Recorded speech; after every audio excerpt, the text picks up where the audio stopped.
What up, y'all? Hey, so a while back, I bought a property. It was very distressed. I didn't have the capital to fix it all up, and I didn't know the next step. So I needed to sell it, and I needed to sell it in a hurry. And this is the guy that helped me sell it. I think you sold it in like what, 2 days, 3 days? Yeah, man, this market's pretty crazy. Yeah, man, he sold it so quick. Like we put the sign out in the yard, and like the next day we had to take it out because it was already sold. So he was the person that got that property sold for me.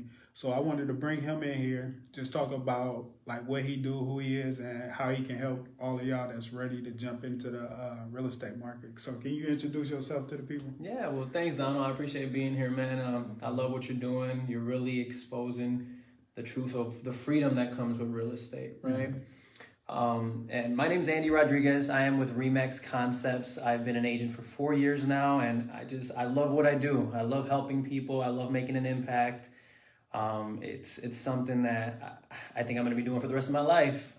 So it's just, I'm happy to be here. I'm happy to share some knowledge and some game with you guys. All right. And we'll just start there. All right. So Remax, so you are a realtor. What is a realtor? So a realtor is essentially a local expert that helps people buy, sell, or invest in real estate specifically. Okay. Not your normal person doesn't sell and buy houses every day, right? They don't go through that process. So a realtor specifically helps in navigating you through the ups and downs that can come through a transaction. Okay. I always recommend people to use a realtor, especially in today's market, because it's important to have expert representation in getting you to closing, because a realtor understands different obstacles and different ways to problem solve things proactively that can help avoid headaches down the line. All right, so you hold people's hand and lead them to the closing table. That's All right. right. So back whenever I was getting this property gone, you had sold it in like 2 days, 3 days. Like what do a realtor know that I don't know? Like how did you sell that property so quick? Well, this market has been nuts, man. Lately, because of the shortage in inventory, it's not very difficult to sell a property. But what a realtor does specifically is they enhance your marketing, and they also put your home on the MLS. So a lot of people, especially now, because of how everything's been, they think that just because they put a sign in their front yard, they're going to get the best offer possible. I disagree. Yeah. I think they will get an offer, but it's not the best possible offer. Okay. Because they're only tapping into a very small percentage of buyers that are actually looking versus a realtor that's going to, for example, me, I spread out that specific listing in over 750 syndicated sites, as well as put it on the MLS where all other realtors are also going to see it. Oh, yeah. So that's why I think it's important to really team up with someone that knows what they're doing and can help navigate through that and can provide that expert marketing. All right, so basically you get my property in front of more people. So you also help people sell the houses, but you also help people buy a house. So a lot of people jump in my inbox, hey, I want to buy a property. So you basically know everybody that need to be like that's trying to sell their property, right? So you know people that's trying to sell duplexes and multi-family homes and big, nice, beautiful homes on the beach or wherever they want to go. So you know that. So that's what a realtor is for, like to help you find your dream home, right? That's right. And I help buyers all over the place. I mean, if you're looking to go somewhere in Florida or Tennessee, I have a network of other realtors too that I'd be happy to connect you with, while also still being a little bit involved in the process, being a valid second opinion per se. Yeah. So that's how I help in that aspect. But yeah, when helping buyers, especially right now, I mean, every single one of my buyers has had to compete for houses. And you need to know what the strategies are if you want that house. What you mean compete for a house? Like what that look like? So because there's such a shortage in inventory, regardless of interest rates, if you like that property, more than likely there's going to be a handful of other buyers that also like that property. All right. So I bid 100,000, they bid 105, and that's what's going on? I mean, it's not always just based on the purchase price. There's other contingencies that you can also I guess, waive or level off to make your offer more favorable, but it always boils down to the comfort level of that specific buyer. And that's the conversation I have exactly with my clients, where it's like, how bad do we want this house? You know, we know we're competing against 5 offers. We know we're pre-approved up to this point. Do we want to go up to that point? Do we want to waive these things? I always make sure they're comfortable, but still giving it the best swing they can give. All right. So you just said, you know that your buyers be pre-approved. So what I've been trying to do is bring everybody on to help me. So first we build their credit, and then we take them to Teresa, which you helped me meet. Ms. Jones. Yeah. Shout out Ms. Jones. I hope she's on here. Yeah, I appreciate you for that too. Absolutely. It changed my life. She's good people's. So we build their credit. Then we find a lender like Teresa that pre-approved them for the property, and then they ready to see you. Realistically, yes. Okay. That is a prerequisite in order to jumping into the process, because the way the market is, if you're not pre-approved, I wouldn't want you to get excited about a house you can't buy there and then, because you can't submit a bid without that pre-approval anyways. Oh, yeah? Yeah, I mean, it won't weigh up to other offers that do have a pre-approved buyer. Oh, okay. Yeah. All right. So no matter what your stuff look like, we need to see that you approved to buy this, you know? Of course, and you also want to know that as well, because if you don't have a budget, you know, you are kind of going into it blindly. Because a mortgage payment's more than just what, you know, the purchase price is. It's your principal, your interest, your taxes, and insurance, all bundled into one payment. And sometimes people need to see those numbers to make sure it falls within that budget. All right.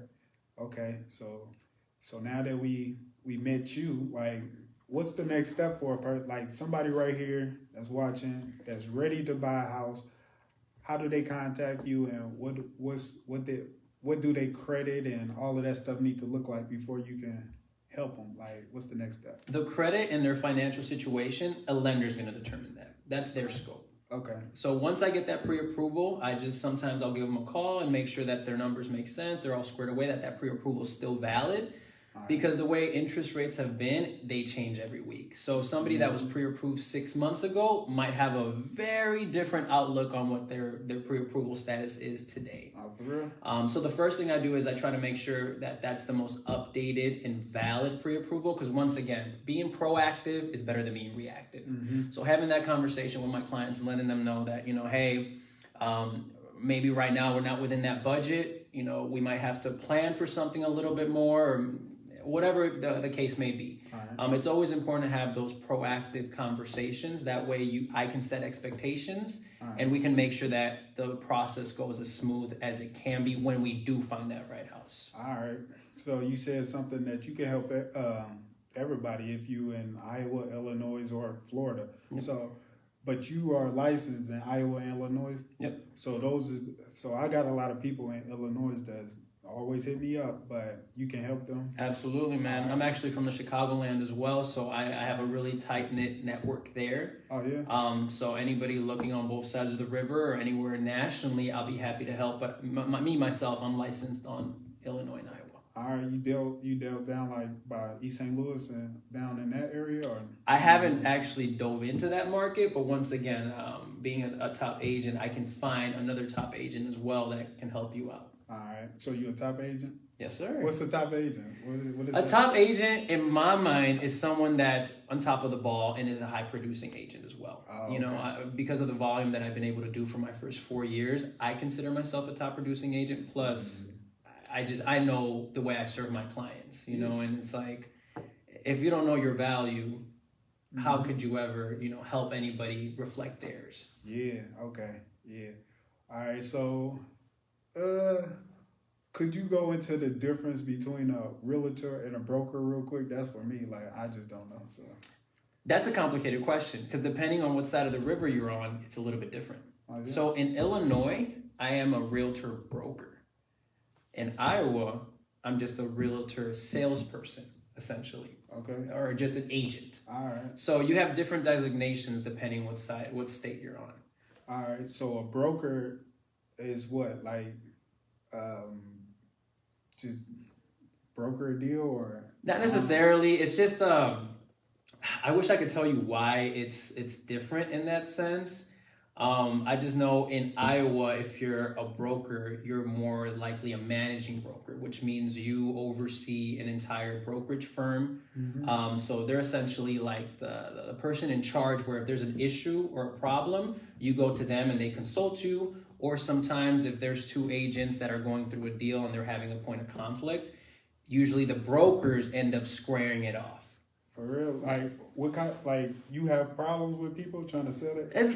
I've never had problems personally, because I try to handle it as best as I can. And at the end of the day, you know, me and my my adversary, essentially, we're all trying to accomplish the same thing. Whether I have the buyer, I have the seller, you know, I want to help my seller sell, they want to help the buyer buy. So it's like, I always remind myself that, and I remind them that.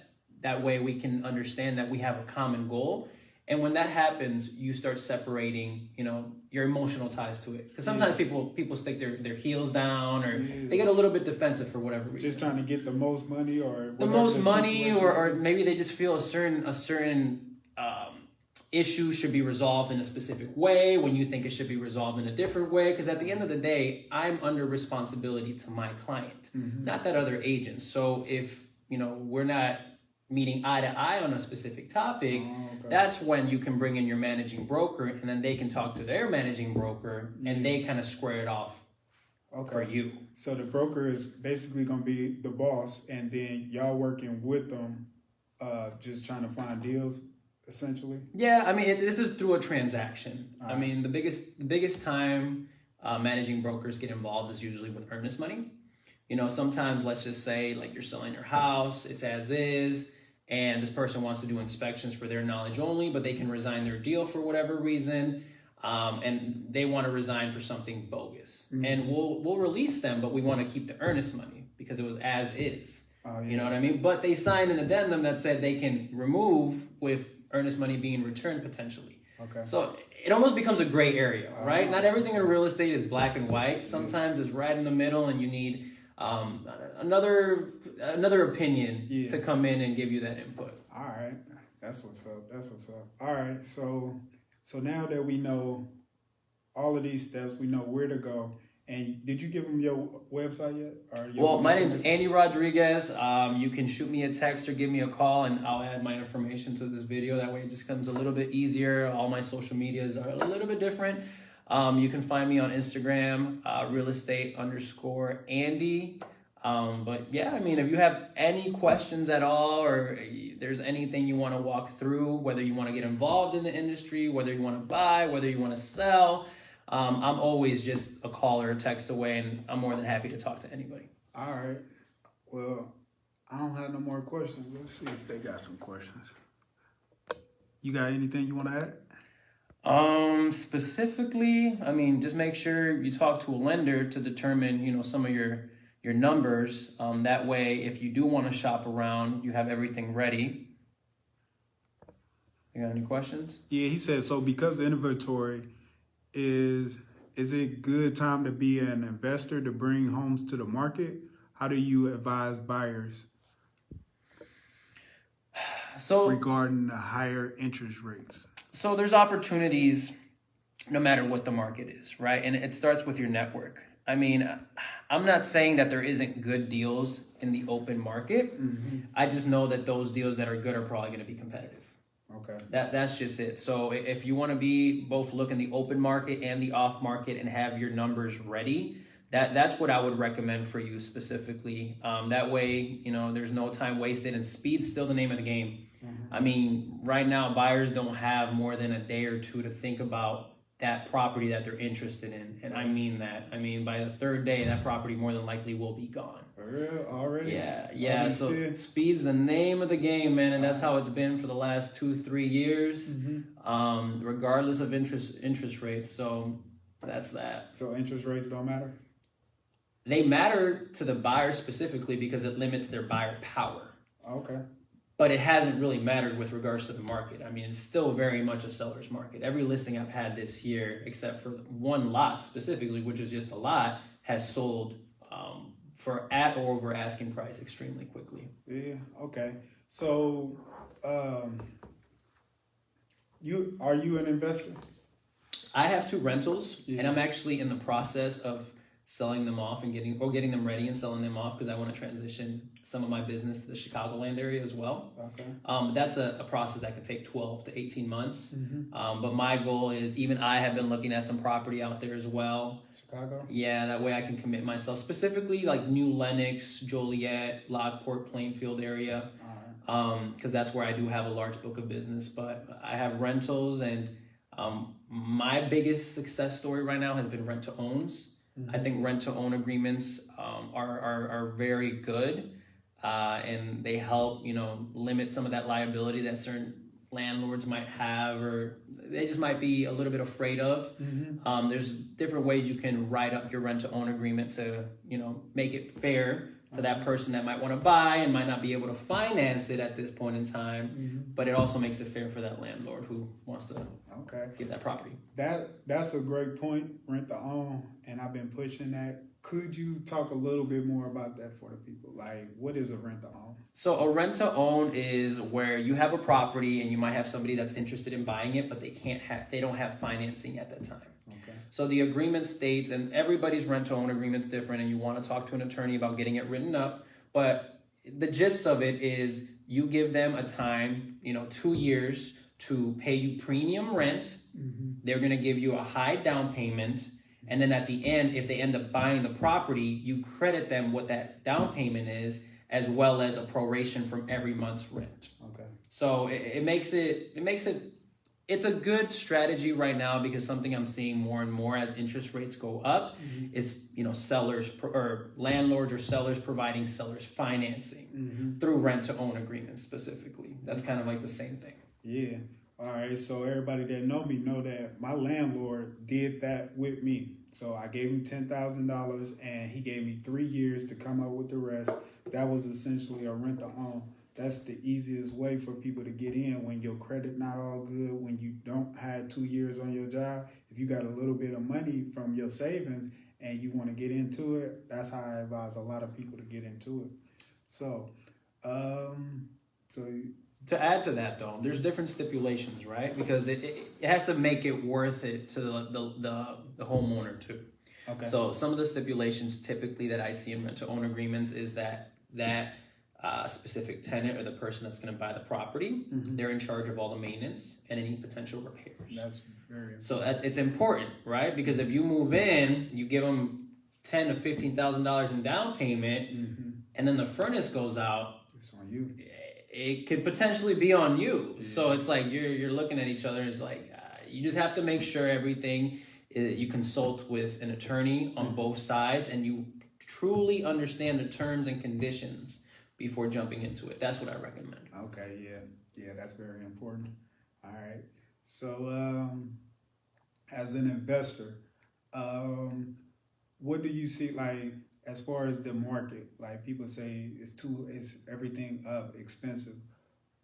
It lead back to that interest rate question. Whenever people talk about interest rates, I like to tell them it's not really important if you're an investor, because the tenant is essentially paying the rent. So as far as the market, how do the market look for investors, and is it a good time for people to invest? Well, I will say the interest rates do matter, because that kind of affects your spread, right? I mean, if you have a mortgage at 7.5 and you have somebody in there and the rental term per month is close to your mortgage, I mean, it can dig into your profits. Yeah. But at the end of the day, you have that asset. And the fact is that real estate is going to continue to appreciate historically at 5% every year. Okay. So it's important to remember that. And if you want to get involved, it's about the asset, and it's about knowing what's the right strategy for you. Like I'm an investor, but I focus more on being a realtor. Okay. Right? Just because I like to travel, and the key to this is finding the balance. Yeah. Not everybody needs to have 20, 30 doors. You know what I mean? Sometimes you might only need 4 or 5 to sustain the life you want to live while doing something else. So it's like that's the freedom of real estate, that you can tailor it to your life and what you want to do and how you want to live. Okay. Yeah. All right. So he gave you all the information. He gave you his Instagram, his website. So if you have any questions for him, just reach out. That's what we all here for. that's what he here for, like just to answer your questions. And I'll be adding my Google page when you post this All right. in the comments. So, All right, let me make sure ain't nobody else say nothing. But man, I appreciate you for coming. Can you explain the wraparound method? the wraparound method. Yeah. No, I can't. Wraparound. No, he can't. So we gonna skip that question.